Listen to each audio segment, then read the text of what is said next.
Just the point of this video was just to say, don't get caught up in the winter blues buying a whole bunch of seeds, and then when you actually look through the seeds you already have, you realize you have 8 packs of that seed. And not only do you have 8 packs of that seed, but you have 8 packs of the same seed and you don't grow them because they don't like your garden space. Hi, my name is Daphne, and today I was taking a wonderful walk outside in the beautiful garden, that winter wonderland. Winter wonderland, it is beautiful out there. As a northerner, I like the snow. But when the temperatures dip down to like below 10, even I have to kind of come back inside. But the winter blues has officially kicked in, and all of the seed catalogs are just not fair because they know when to send them out. They send them out right around the time everyone's rewatching their favorite gardening videos and, reminiscing about their gardens and forgetting everything we went through because we're only looking for the harvest and the beauty of the flowers and the bees. Right around this time, you start getting seed happy. And so I found myself on Baker's Creek website and Strictly Medicinal Seed website, and I had racked up a total of like $25 worth of seeds, which isn't a lot considering all of these seeds have gone up in price. So I was on there and on the Seed Exchange and just racking up money, not necessarily purchasing because I don't do that. I just kind of let it sit and then I kind of marinate on it for a week, and I take some things off and I put some things on it. In any case, what was remaining was about $23 to $25 worth of seeds, and I don't need it. But okay, so here is the reason why I don't need it. There are 5 storage containers full of nothing but seeds. I have a spring storage container. I have a container just for peppers and tomatoes because that's gotten ridiculous. I have fall crops. I have flowers, and I have an herb garden variety of seeds. I like to be organized. So I have enough seeds. Plus I have seeds that I save myself because I'm trying to get into the habit of actually saving seeds. For starters, they just grow better. So if you can actually save your seeds and you are actually successful at saving your seeds, then they will actually do better in your garden space, especially if you do it for years because they've acclimated to your environment. So I'm trying my best to save seeds. Hasn't really worked for squash seeds because they don't last long enough in the garden to survive long enough to produce a healthy seed. That might be my fault as well. I do need to kind of get up earlier consistently in the spring and summer and just be more mindful of it. But anything else, tomato seeds, pepper seeds, certain herb seeds, I mean, those are easier to collect and maintain just because they can complete their full life cycle. So I'm trying to save seeds, and I'm also trying to narrow down what it is that I'm growing so that I'm only growing what I actually like. But note to self, when you're in this trap of the winter blues and all of the seed catalogs are coming out and they're beautiful and they're bright, and you're reviewing old gardening channel videos that you loved. I have a couple of Roots and Refuge videos just saved for the beauty of it. Like, go through your seed list before you check out. Don't get caught up in the hustle of being caught like falling for all of the seed catalogs that are coming in the mail, and watching the old gardening videos and recognizing the fact that we're kind of more so indoors because it's getting freezing outside and the snow is calm, and you kind of want to grow something now. And last year last year, the year before that, I purchased quite a bit of seeds, and I didn't grow that much. And then maintenance wise, I didn't care for them the way that I should, and it was kind of a waste of money. But I have a lot of seeds. I don't need any more.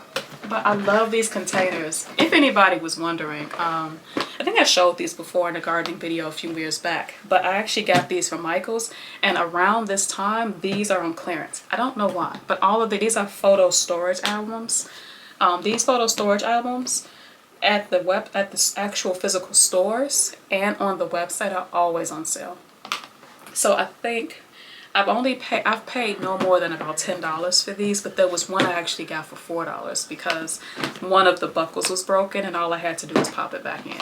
So when all of these go on sale, I typically pick up one, and I try to stay out of Michael's now because I know they're on sale and I don't need any more. And I don't know anybody who needs them.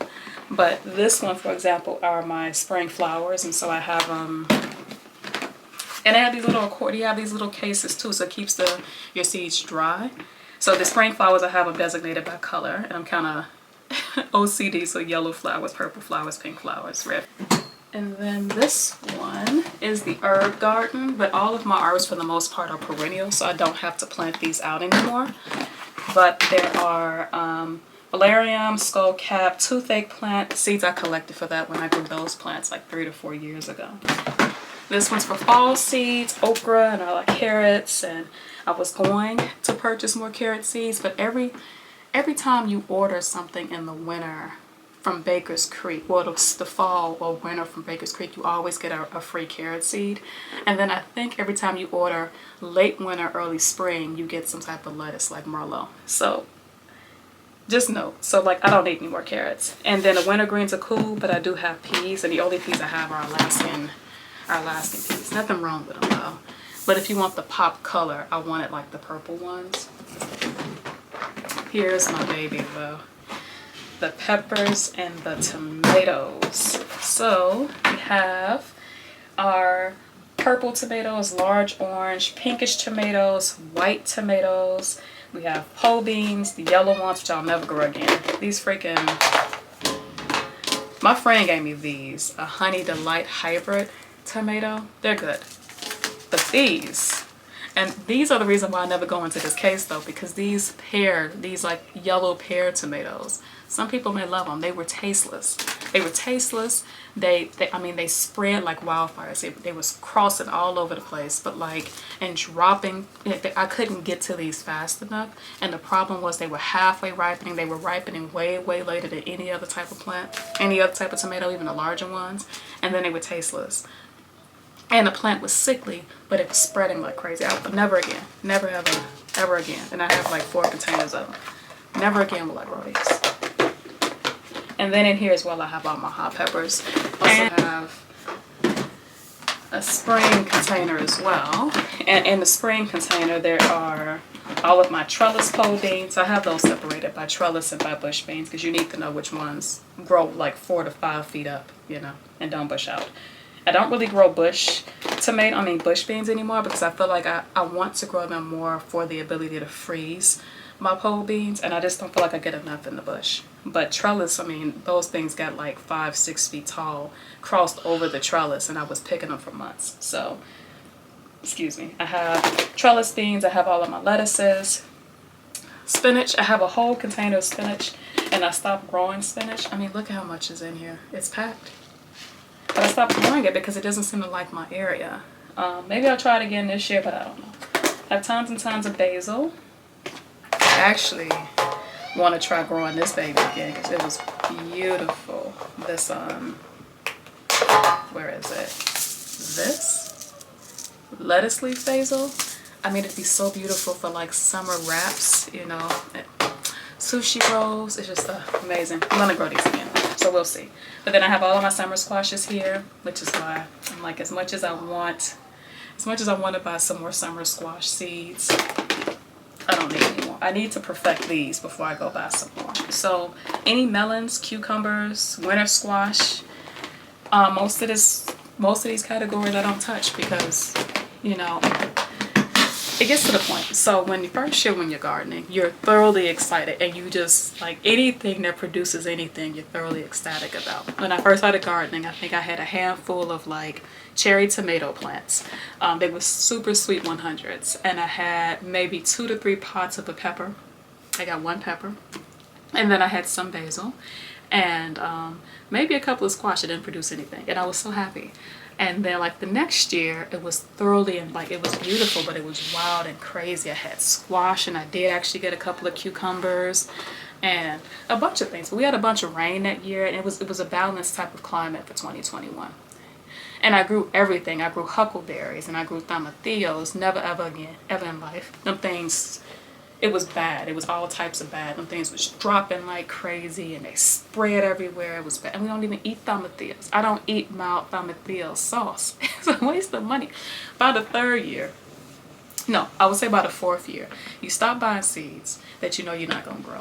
And you give up on trying to make things grow that don't like your garden space. So instead, I prefer to focus on plants that actually want to grow in my space and actually won't die a horrible death because it's being sensitive. And that's what I call it. Because at first I used to feel bad. Like, why can't I grow cucumbers? Everybody else can grow cucumbers. Why can't I grow melons? Everybody else can grow melons. And I had a really, really good year for okra. But okra's a little tricky. In Ohio, you have to figure out, maybe for me, you have to germinate it early, but it also doesn't like being transplanted. So it's tricky. And then I had cutworms and it was disappearing. And then if you don't get the okra established before the squash get established, the squash kind of towers over the okra, and then you won't get a harvest at all. So it was weird. So I was feeling bad. I felt like I had a brown thumb, but I was like, look, I can grow tomatoes, and I can grow peppers, tons of peppers. I can grow tons of tomatoes. I can grow herbs like crazy as perennials. They're great. I can grow pole beans. I started focusing on what I could grow and what I actually like to eat, you know, and that made a difference. So I'm gonna stop buying seeds that are a waste of money because they're gonna die within a month, and start focusing on what I have, all of these, and try to perfect it a little bit. I do want to focus a little more on perennials just to relieve some stress, and I also need to focus this year on a better watering system because I don't have a large garden, but it's big enough to where I need some help with watering. I can't, the hand watering is unrealistic, and then with the sharp turns in the enclosed gardening space, the hose sometimes is kind of a nuisance. So I do need to figure out a better way to water the garden. So this year I do want to focus on getting at least 2 more rain barrels, and then maybe some PVC pipe to connect it over so I'm not wasting rainwater when we get it. Especially knowing that I can't control the weather. And so if we do get another drought this year, I doubtful because of the winter we're having. I think the spring might might be kind of interesting. But just in case, I do want to get a better water system in place. And so I do want to make some videos on how I'm improving my watering, because I think that will actually improve my plant health if I can figure out a better way to water the enclosed garden. But I do want to focus more on perennial beds, on better health with my berry plants, with the blueberry plants, elderberry patch, asparagus, just the herbs. I want to focus more on like having some things that come up without necessarily needing me to germinate them in-house, since my germination station is kind of shrunk. So that's the goal. But I guess the lesson for this video, or just the point of this video, was just to say don't get caught up in the winter blues buying a whole bunch of seeds, and then when you actually look through the seeds you realize you have 8 packs of that seed. And not only do you have 8 packs of that seed, but you have 8 packs of the same seed and you don't grow them because they don't like your garden space. It's not that you are a bad gardener, it's just they don't like the space you have them in. They don't like your garden. It's too hot, it's too shaded, maybe there isn't enough water, maybe there's too much, maybe they don't like the clay, maybe they do like the clay. They're temperamental. I say allow for things to grow in your garden that wants to grow. And then like maybe try one experimental plant and do some research on how to keep it alive and see if that's something you want to commit yourself to, because I'm a gardener and I love it and it rejuvenates me. But I'm not only a gardener. So realistically, I don't have a whole lot of time to spend in the garden, especially when temperatures soar above 100. So I prefer to grow things that actually want to be there and will put up a fight, you know, and then actually grow things that I actually want to eat.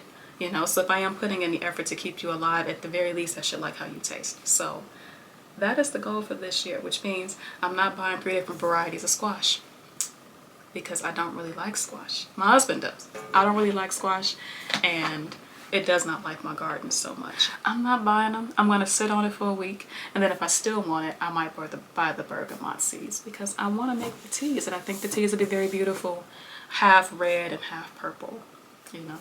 And so I'm gonna try it, and then maybe even like offer it on the website and give you guys the ability to try it too. But in any case, thank you so much for watching, and you have a great day. Peace.